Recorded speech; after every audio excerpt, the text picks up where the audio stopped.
To'rtinchi savol, sog'liqni saqlash markazida, ya'ni sog'liq ocağida qaysi xizmatlardan bahramand bo'ldi? Bu nihoyatda muhim bir tema hamda. Bizning Uyg'urlar, asosan shu Uyg'urlar mana shu temada yaxshi bir foydalansin, sog'liq ocağini yaxshi foydalansin deb shunga bu videoni ishlatamiz. Men bu mazmunlarni odatda sotsial taratqularda, masalan, shu Facebook'da yoki tor bekatlarda hammasida chiqarib qo'ymadim odatda. Balkim ba'zi qarindoshlar o'qidi. Hozir men qayta bir tunishib o'tay, balkim ba'zilar xat o'qishni ancha yaxshi ko'rmaydi.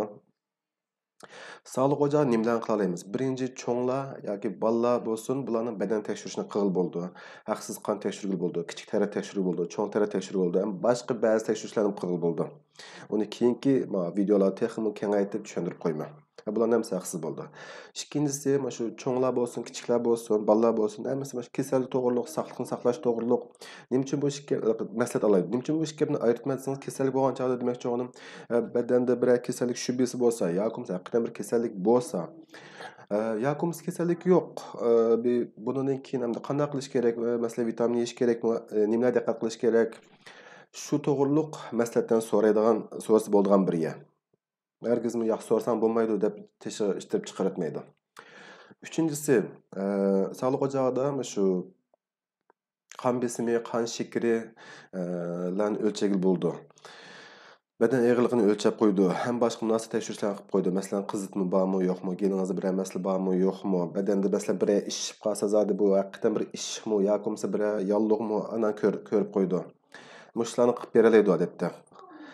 Dördüncüsü ilgili kan tekşürüş neticelerine meslek beriş, kişisel tarihini retlep beriş. Bu işin hem de bazı anca çıkışı mesela bek aldıraş olmayan vakti da kıp bereleydi. Hem özünüzden doktor basayın kıp bereleydi.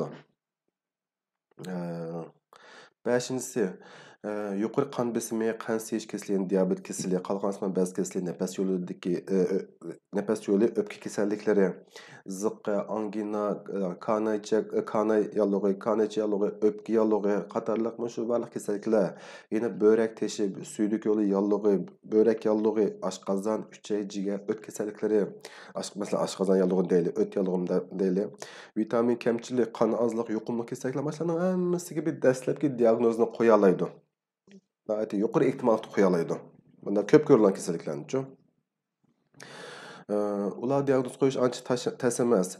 Badan tekshirish orqali, masalan, doktor shu bemorni, sog'liq ocağı doktorchi bemorni ko'rib, bu yerda shunday emas, dastlabki diagnoz debchi. Bemorni ko'rdi, tutib boqdi, ba'zi tekshirishlarni qildi, qon tekshirib boqdi, kichik tara tekshirib boqdi, dumbisini, o'pkasini anglab boqdi, qatorli hamma narsa bor.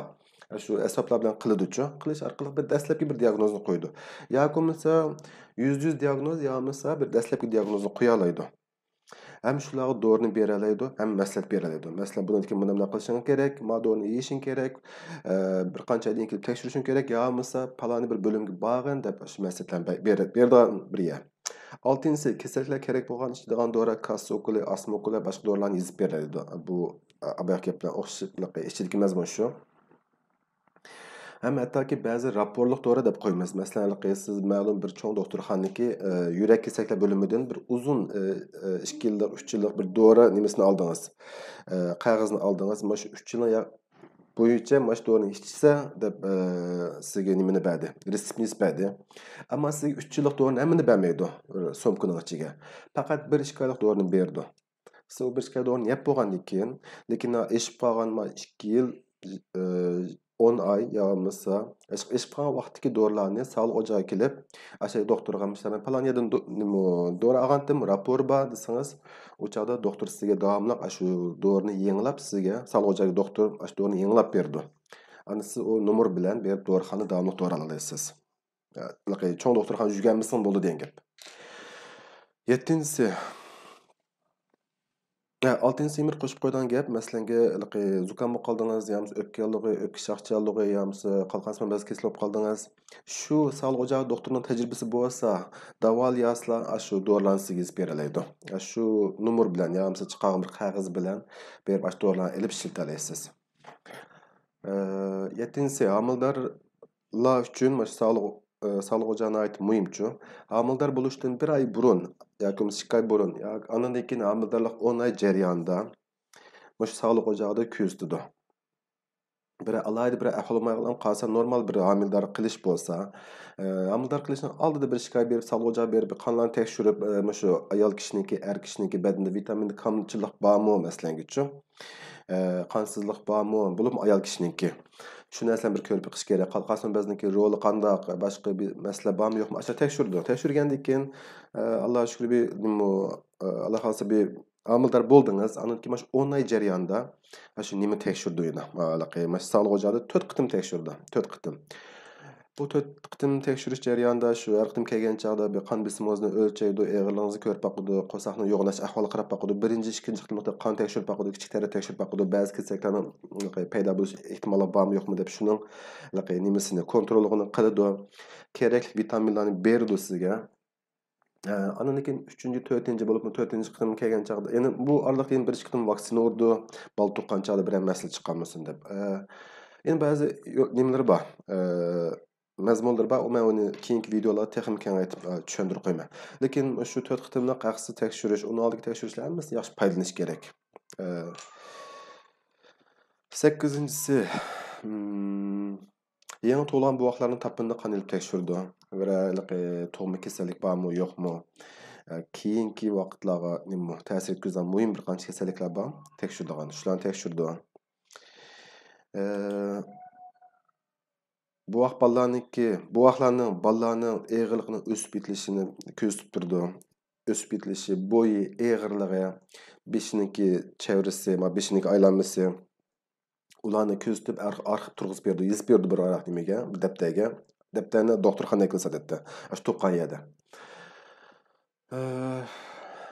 10-si buvoqlarning ballarning oylik, yillik vaksinalarini emtib turdi. Ham u to'g'ri tavsiyalarni berdi. Telefon qilib turdi sizga, kelam vaksina urib bu debchi. To'ydan burungi tekshirishlarni qildi, ham shuning munosabatli nimani raporlarni berdi, qog'ozlarni chiqarib berdi. Shu orqali ana to'y düğün saloni, to'y markaziga berib, ashyaga anga oldirib qila olasiz. Bemorlarning badandagi kasalliklarni diagnoz qo'yish uchun kerakli bo'lgan bo'lim doktorxonalarni tavsiya qila oladi. Masalan, keldi bemor, ba'zi og'ir kasalliklar yo'qmisa bu sog'liq o'chog'ida qilmaydigan tekshirishlar bo'lib qolsa, davolamaydigan kasalliklar bo'lsa, o'chog'da cho'ngroq doktorxona avatidi. Shuning uchun ya bir xat yozib berdi, ya bo'lmasa sizga tavsiya qildi a'zoki. Undan sirt yana shularga shopurlik pravo elish uchun raporlarni tayyorlab beradi, ammo uningga yana boshqa munosabatli bilimlar berish kerak. Uni shu sog'liq o'chog'i doktor bilan yaxshi bir paranjish qilish kerak. Aslida qo'shib qo'yibman, bu mazmunlar keyingi videoda kengaytib tushuntiramizda. 5-si sog'liqni saqlash markazi kimlar tizimlaydi? Ya'ni sog'liq o'chog'i kimlar berib shu o'zini tizimlaydi. Odatda bir sog'liqni saqlash markazida 2 dan 3, 4, 5, 6, ba'zi 7 ya texnik doktorlar bo'lishi mumkin. U yerga sizning Turkiyada qonunliq iqomatingiz bo'lsa, yoki turk vatandosh bo'lsangiz, cho'qim tizimda olasiz. Agar shu endi ashagi doktorniki soni to'shdimi, to'shmadimi? Har bir sog'liq o'chog'i, har bir doktorniki bir 4000 kishilik bir soni bo'ldi, cheki bo'ldi. Agar u chek to'shib ketsa, u chaqda uni qishlik yana bir doktorga tizimlasan bo'ldi. Bu sog'liq o'chog'i maqsad shu rayon, shu mahalladagi kishilarningki sog'lomligini kuzatib turish, uzun vadalik, uzun muddatda kuzatib turish uchun tasdiqlan yer bo'lg'achqa, o'zingizga yaqin bo'lgan yerni tizimlasangiz eng yaxshi bo'ldi. Boshqalar endi uning ba'zi ta'sir qilgan omillar bor endi-chi. Masalan, ash doktor bilan u doktorniki soni to'shqanmi, to'shmaganmi? U doktor bilan yaxshi paranjilamsiz, yaxshi shu suhbat qilamsiz, o'zingizningki kasallik ahvolini tushuntirolasiz. Tushuntirolmasangiz, u yerda tizimlagan toza ahamiyati yo'q. Yeni bir doktor tizimlasin buni, uni og'ir deb o'tamiz. Ammo shu savol qarta sizning iqomatingiz bo'lsa, mayli vaqt o'tib ketgan bo'lsinmi, endi tizimla qilib bo'ldi. Keyingi savol keldi. 6-si tizimlash uchun iqomat bo'lish shartmi va pasport bo'lsinmi bo'laveramdi. Qon tekshirish, kichik teri tekshirish uchun iqomat bo'lmasa bo'lmaydi-chi. Endi vaksina emtish uchun hech bo'lmasa iqomat numeri va onasining iqomati bo'lishi kerak kichik bolalar, yangi tug'ilgan bolalar uchun. Agar iqomat bo'lmasa, bu mabeda o'tgan bir muncha ishlar bor. Ashunun ichida vaksina kichik teri tekshirish, qon tekshirish, cho'ng teri tekshirish qilolmaslikdan boshqa maslahatlarni berish, badan tekshirib qo'yishlarni qila oladi. Lekin qilish shart emas. Siz u doktor agar xizmatlagan bo'lsangiz, ular sen shu xizmatlagan doktorning qishiga borgin yoki bo'lmasa boshqa biriga avatadi. Ama u doktor eğer boş vaqt bo'lib qolsa yoki bo'lmasa sal siz kuyinroq doktor bo'lsa yaxshi tushundira olsangiz, chiroyli o'zingiz ahvolni bildira olsangiz, doktor endi tekshirib qo'ydi. Ama qon tekshirish, kichik teri tekshirish, cho'ng teri tekshirish, vaksina emtish degandek shu sistemaga kirgizadigan ishlar bo'lsa, iqomat unutilmaydi. 7. savol. İqameti yo'qlar va pasporti yo'qlar sog'liqni saqlash punktida, ya'ni sog'liq o'chog'ida tekshirish davolash ilib boralamdi. Ya'ni iqomati yo'q, faqat pasport bor. Yo'qmasa ham iqomati yo'q, ham pasporti yo'qlar bo'lib qolsa qanday qilish kerak? Bizning ba'zi uyg'urlar haqida shunday hech qanday bir nimasi yo'q. Shu pasportim yo'q, iqomatim yo'q ba'zi kishilarning uchun. Undaqlar bo'lsa, har bir cho'ngroq rayonniki, masalan, Avcılar rayoni, Küçükçekmece rayoni, Zeytinburnu rayoni degandek cho'ngroq rayonniki shu bo'libmi İstanbulda, boshqa shaharlarda bormi yo'qmi uqmayman, balki bo'lmasligi mumkin, ammo İstanbulda bo'libmi. O'sha har bir cho'ngroq rayonniki shu Göçmen sog'lig'i markazi deb bir sog'liq o'chog'i bo'ldi. Bu ishlar sog'liq o'chog'i o'xshash qilgan ishlari o'xshash, hattoki ba'zi ishlarni jiqroq qila oladi. U yerga shu iqomati yo'q, pasporti yo'q kishilar berib, o'shada qon tekshirish, badan tekshirish qila oladi. Vaksina yangi tug'ilgan bolalarga vaksina emtalaydi degandek ishlarni qila oladi.